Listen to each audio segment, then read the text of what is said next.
Robert Stephenson Smith Baden-Powell atau Baron Baden-Powell I yang kemudian terkenal sebagai Baden-Powell, BP, atau Lord Baden-Powell, lahir di Paddington, London pada 22 Februari tahun 1857. Usianya baru 3 tahun saat ayahnya meninggal dunia. Alhasil, ia dan saudara-saudaranya dibesarkan oleh sang ibu. Baden-Powell pertama kali menerima pendidikan dari sang ibu sebelum melanjutkan pendidikan di Rose Hill School. Baden-Powell lalu mendapatkan beasiswa di Charterhouse School. Di Charterhouse School, Baden-Powell mulai tertarik dengan alam bebas dan ia sering menjejahi hutan di sekitar sekolahnya untuk melacak satwa liar, bahkan menangkap dan memasak kelinci. Sejak kecil Baden-Powell dikenal anak yang cerdas, gembira, dan lucu sehingga banyak disukai oleh teman-temannya. Di samping itu Baden-Powell pun pandai bermain musik, teater, berenang, berlayar, berkemah, mengarang, dan menggambar. Setamat sekolah di Rose Hill School, Tunbridge Wells, Robert Stephenson Baden-Powell mendapat beasiswa untuk sekolah di Charterhouse dan setelah dewasa, Baden-Powell bergabung dalam ketentaraan Inggris.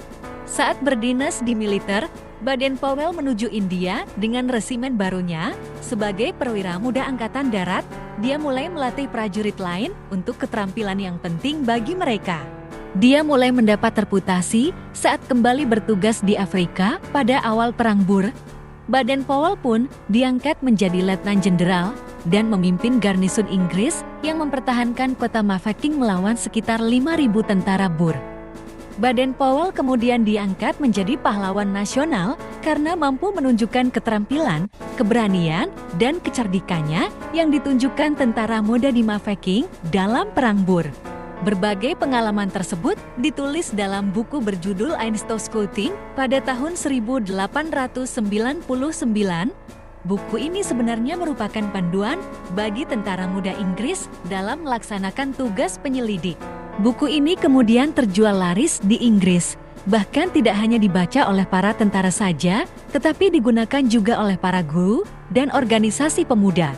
Untuk menguji ide-ide barunya, pada 25 Juli 2 Agustus tahun 1907 Baden-Powell menyelenggarakan perkemahan di Brownsea Island bersama dengan 22 anak lelaki yang berlatar belakang berbeda. Hingga pada tahun 1908 terbitlah buku Scouting for Boys yang kemudian menjadi acuan kepramukaan di seluruh dunia. Tahun-tahun 1910, atas saran Raja Edward VII, Baden-Powell memutuskan pensiun dari ketentaraan dengan pangkat terakhir letnan jenderal untuk fokus pada pengembangan pendidikan kepramukaan. Baden-Powell mengabdikan hidupnya pada gerakan pramuka. Ia berkeliling dunia untuk menginspirasi lebih banyak orang muda untuk bergabung dengan kepanduan. Gerakan ini menjadi cukup besar. Pada tahun 1920 mereka mengadakan jambore pertama yang mempertemukan sekitar 8.000 anggota dari 34 negara. Melalui acara ini, kelak Baden-Powell dinobatkan menjadi Bapak Pramuka, gelar yang dia pegang sampai akhir hayatnya.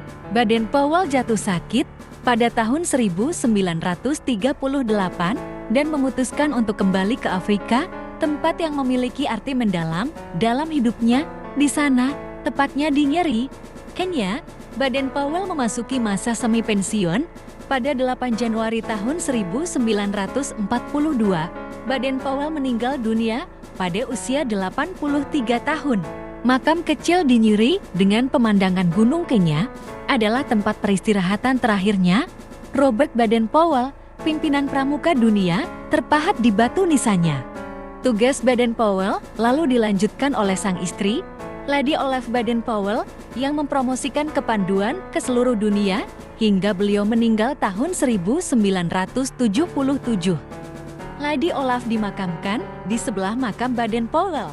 Semasa hidupnya Baden-Powell mendapatkan berbagai gelar kehormatan, termasuk gelar Lord dari Raja George pada tahun 1929. Pun Baden-Powell aktif menulis berbagai buku baik tentang kepramukaan, ketentaraan, maupun bidang lainnya. Apa yang dicetuskan Robert Baden-Powell ini kemudian menyebar ke seluruh dunia dan menjadi gerakan kepanduan yang di Indonesia disebut dengan Pramuka. Hari lahir Robert Baden-Powell yakni tanggal 22 Februari diperingati sebagai Hari Pramuka Internasional. Kepanduan di seluruh dunia saat ini melebihi 50 juta orang yang tersebar di lebih dari 200 negara. Mereka yang pernah menjadi anggota kepanduan saat ini banyak yang muncul sebagai tokoh-tokoh dunia terkemuka dari segala bidang keilmuan. Menarik sekali ya perjalanan hidup beliau. Nah teman-teman, ada yang tahukah Bapak Pramuka Indonesia? Ketik di kolom komen ya.